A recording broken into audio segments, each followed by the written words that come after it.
Hello enemy আবার স্বাগত আপনার কোবে এনিমি চ্যানেলে, যেখানে আজকে আমরা দেখবো jujutsu Kaisen season 3 episode number 2 কে। তো চলুন বেশি দেরি না করে এপিসোডটি শুরু করা যাক।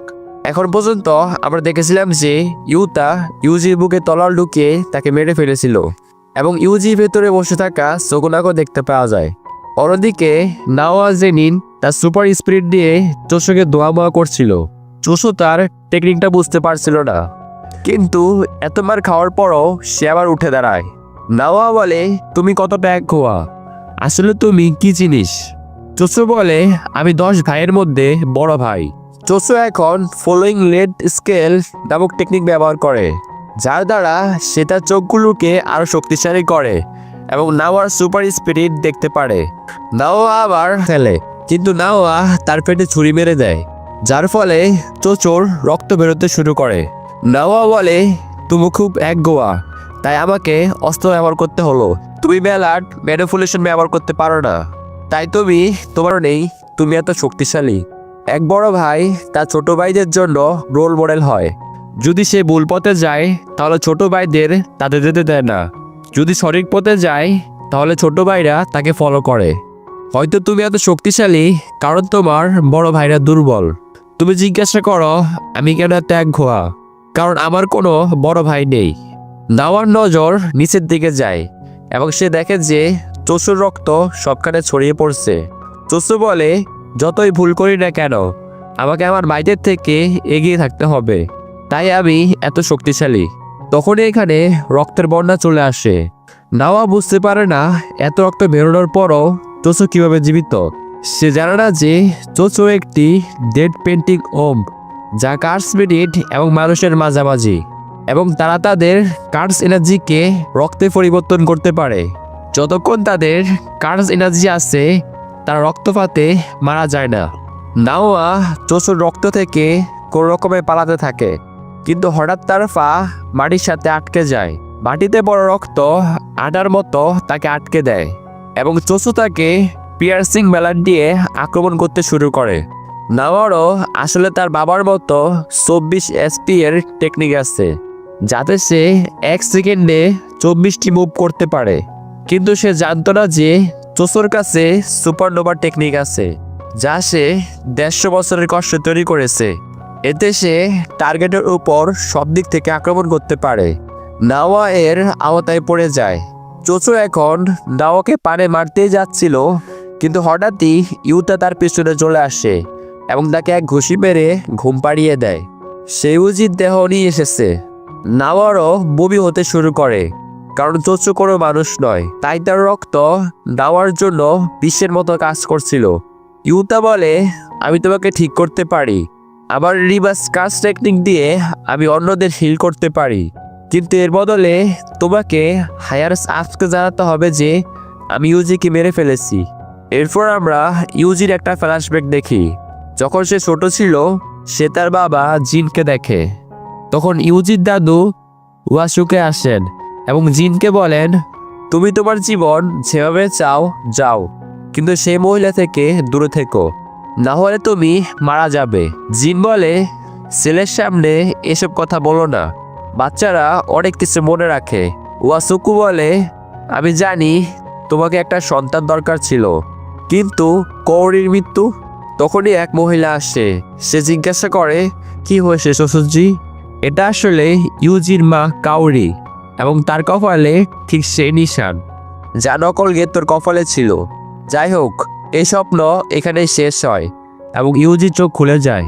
ইউতা তার পাশে বসেছিল। সে বলে, শুক্রিয়া, তুমি জীবিত আছো। সে বলে, কয়েক মাস আগের কথা, যখন গোদো সেন্সেই আমার কাছে এসেছিল এবং বলেছিলেন আমাকে তোমার খেয়াল রাখতে, তাই আমি তোমার সাথে লড়াই নাটক করছিলাম।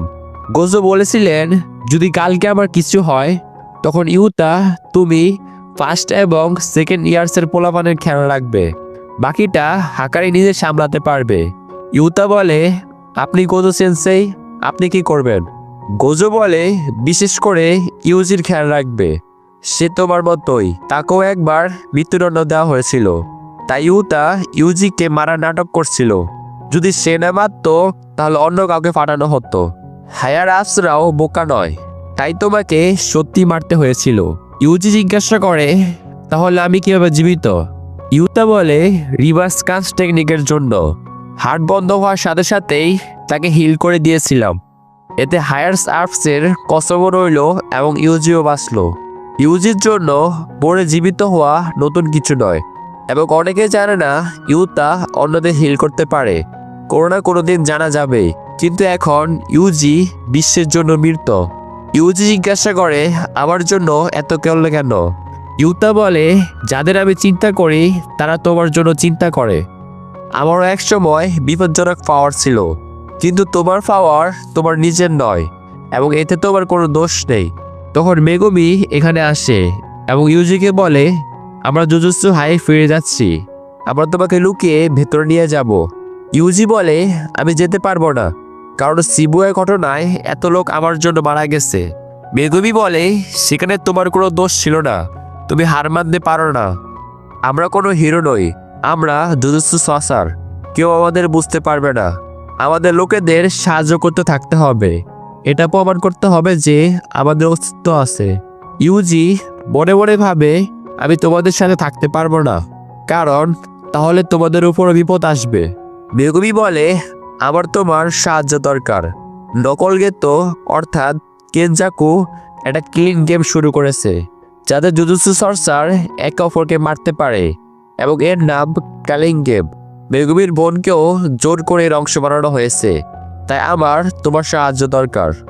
এরপর কালিং গেমের কিছু রুলস বলা হয়।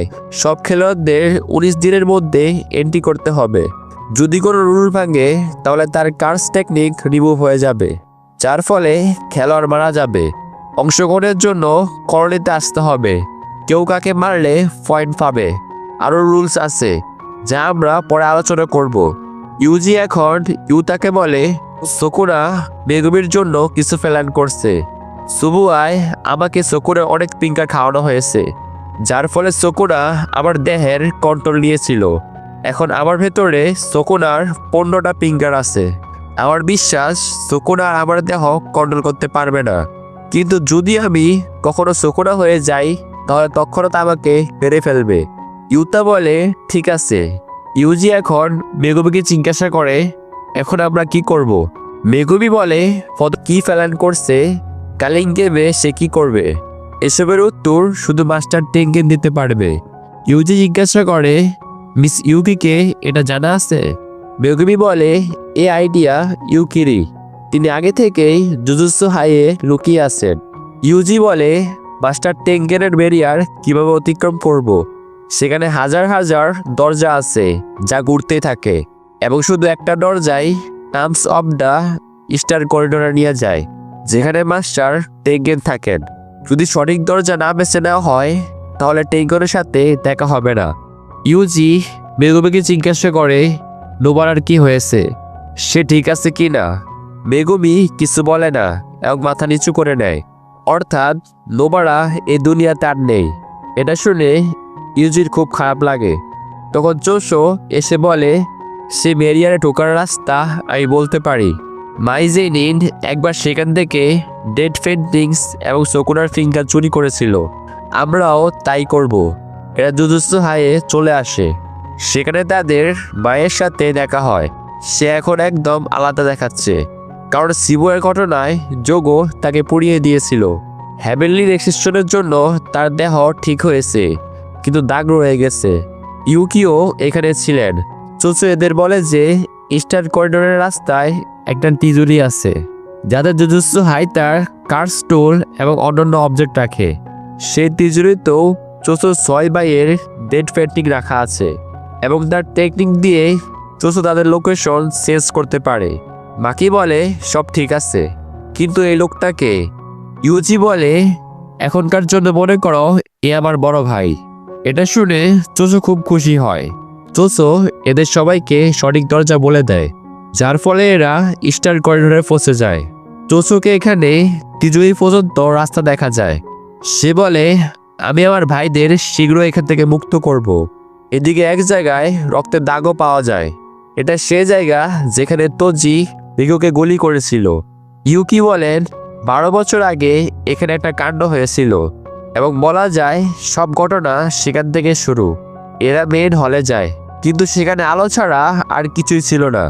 ইউকি বলেন টেঙ্গেনের ইচ্ছা হলে দেখা দেন। কোজো সিল হয়ে গেলে ভেবেছিলেন টেঙ্গেন তাদের সাথে দেখা করবে না। এরা এখন ফিরে যেতে শুরু করে, কিন্তু তখন টেঙ্গেন ডাকে, কেমন আছো তোমরা? জেরিনি পরিবারের সন্তান অর্থাৎ মাকি, মিস জেনের রক্ত অর্থাৎ ইউতা, ডেড পেন্টিং অর্থাৎ চোচো, এবং সুকুনার বেসেল অর্থাৎ ইউজি। এবং এই এপিসোড এখানে শেষ হয়ে যায়। তাহলে বন্ধুরা, টেঙ্গেন সামার 10 হয়ে গেল। তিনি কি এদের কোনো তথ্য দেবেন? জানা যাবে পরের এপিসোডে। তখন কোনো ভিডিও দেখা করবো, ততদিন পর্যন্ত বিদায়।